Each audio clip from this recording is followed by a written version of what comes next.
Hi, Aquarius. Thank you for joining me for your May 2018 forecast for the month. I am shuffling a mystery deck. I'm not going to tell you the name of the creator of this deck. It's not myself, but it is a part of a promotion that I would like to do this week or so on Instagram. So if you're not following me there, please do so at Audrey Alison _astrology tarot. I'll be offering a free 10-minute reading to the person who gets the creator of this deck correctly on a certain number of comments. I have to figure out the dynamic of what I'm going to do, but if you're not following me on Instagram, you won't be able to participate, so consider that. The back is just absolutely, I love it. It's gorgeous. It's perfect. I love the aesthetic of this deck, so I'm spot on with it. I'm hot on this deck right now. So let's see what comes up. I'll be shuffling during the astrology. And there is some astrology to discuss. This is a testy month, the first 2 weeks. We have Mars and Pluto conjunct, sitting on top of one another practically in Capricorn, this cardinal energy, squaring Uranus and Mercury in Aries. And this dynamic creates an uncomfortable tension in between your 12th house of your mind, your thinking, your thoughts, and the 3rd house of how you are expressing them.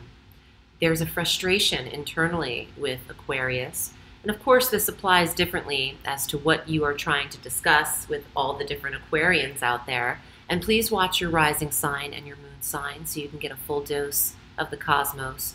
But something you have been thinking about that is frustrating you, that is Mars, and agitating you, you've considered ending a few times, I think, because of Pluto being there, endings, rebirth, death, regeneration.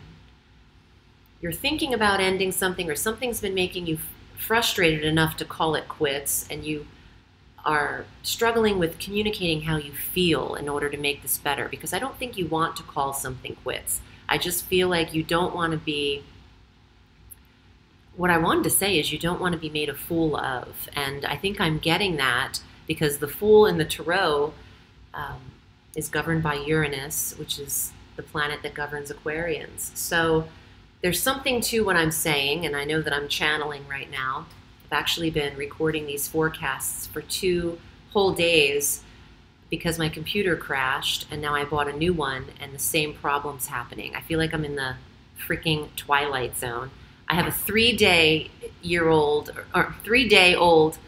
MacBook Pro from this year in front of me, and it keeps shutting down when I'm recording an iMovie. So I know what you mean by aggravation, and I'm apologizing for how late these are getting up. I'm stressed to the max with my deadlines, and technical devices just not really helping.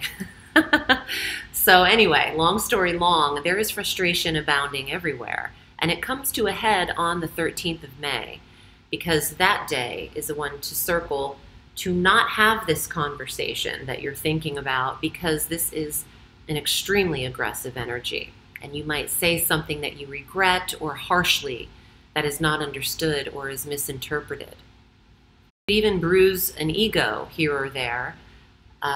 Mars will form an exact square to Uranus at 29 degrees. In between this expressive sector and the intuitive self and what you've been thinking and pining over that's been aggravating you. Additionally, on the 13th, Mercury enters Taurus, and this ignites the Taurian energy of the month and for years to come, because not only is Mercury entering your 4th house of home and environment, where you need to express something too. On the 15th, the new moon is at 24 degrees of Taurus in this environment. Fresh start where you are living or how you are living. And the 15th, also, Uranus transits into Taurus for 8 years until April 23rd of 2026. And this will bring a lot of back and forth upheaval in the home environment, but it would benefit people who are dealing with moving and property and changes and flipping and wanting to move a whole bunch of times.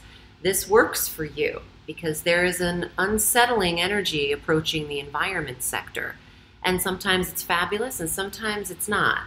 So you might be wanting to switch it up over the course of 8 years. And if it's not applying to the actual home, it could be involving the relationship with your mother, the fourth house of the maternal instinct, the motherhood connection. Maybe there's a dynamic between you and your mother, or your, I wanted to say birth mother for a minute. So maybe some of you are dealing with, for those of you who are adopted, you're dealing with connection or reconnection on and off with your birth mother. Huge possibility with Uranus in the fourth house. And hearing from them on the internet, or searching for your mother on the internet, something like that, because the Uranus rules online and internet, high technologies and advanced innovative technologies. So that would apply. On the 16th, Mars moves into your sign, and here's some good news. Mars normally stays in a sector for about 60 days. He is stationed in your first house of self and body until November 16th, 5 months. Because he'll retrograde when he's in there too. But talk about action. You can get everything accomplished. A few things you want to watch out for is your tone. There's a harshness and an aggravatedness to Mars in the first house, and you could be prone to, hot flashes and getting heated very easily. This is great for working out, weight loss, expelling energy. Watch road rage. Watch your tendency to flip people off at will with Mars in the first house. Also, you want to avoid cosmetic surgery and elective surgery through November 16th. I promise you, you will not want to do anything that is unnecessary with surgical equipment, knives, blood, all things surgical, because it's just working against you. You might have to redo something. You might bruise too much. Mars rules that. Physicality, blood, bruising, and instruments, sharp instruments, knives, glass. Just take it easy with all that stuff. You want to tread lightly, but if you want action, just get on the treadmill. Just go swimming or get on the elliptical. Do something like that. Have some sex, because Mars is physicality in all realms.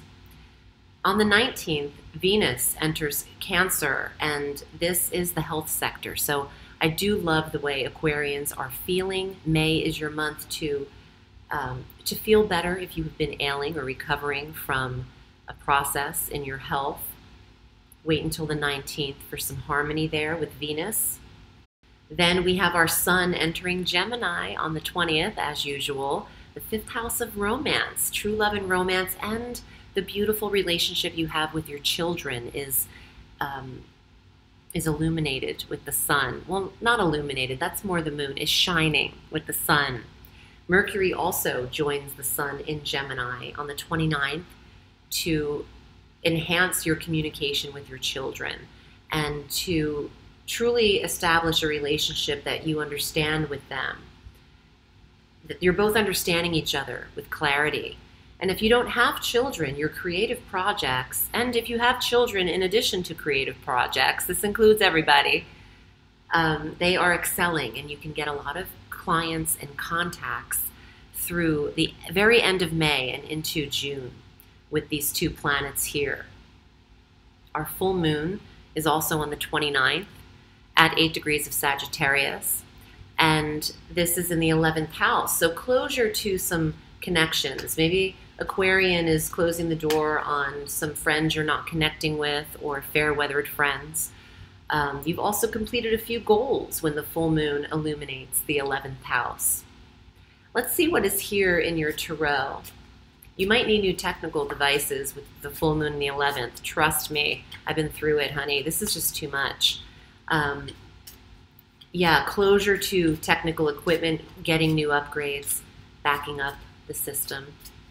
Here are your cards, Aquarius, for the month of May. And if you'd like to read with me, I read for everyone all over the world, all through the week. So consider me. It's something I love to do, and it's something I excel at. So I am at audreyalison.com. You can find me there, and all of my links for what I'm up to are in the Show More section below. The first card, well, Ace of Cups. I like this hand. She was reminding me of me a little bit with those nails and the ring. And the decor. The Ace of Cups. Your one true love. Your cup runneth over. Fulfillment. Intimacy. Connection. Let's see what else is here. Six of Swords. It's time for a trip or time to travel here. And this is going the distance. So some of you Aquarians are planning for trips or taking them. And maybe you find love at a distance from you right now. You might love what is foreign to you. Nine of Coins. Honey, you're okay. The Nine of Coins is relaxed income, luxury, and being able to earn effortlessly. Beautiful arrangement of the tarot thus far. Seven of Coins. Okay, so don't break your back taking on everyone else's responsibility in terms of work. Make sure that responsibility and obligation is divvied out fairly. You don't want anyone taking advantage of you. But the Seven of Coins is going up the stage of transformation and promotional energy. And your fourth house of home, I said flipping earlier. For some reason, I feel like with Uranus in the fourth, you can make money off of some property this year, Aquarius. Buying a whole bunch, turning it around, and boom, you've got relaxed money. And it's something that you love to do. It's creative, the creation. Get creative with how you're doing this. And some of these places might be at a distance from you. Maybe you're buying homes in other places, or vacationing. What is that called? Timeshare. That can be a possibility. Maybe you're in real estate in the fourth house and you've got some sales, but make sure the obligation is spread evenly. That it's only fair. You don't want to hurt your back literally trying to get your job done like I'm doing. Okay, Aquarius, I'm wishing you the best month of May. And remember, the sky is limitless, so reach for the stars.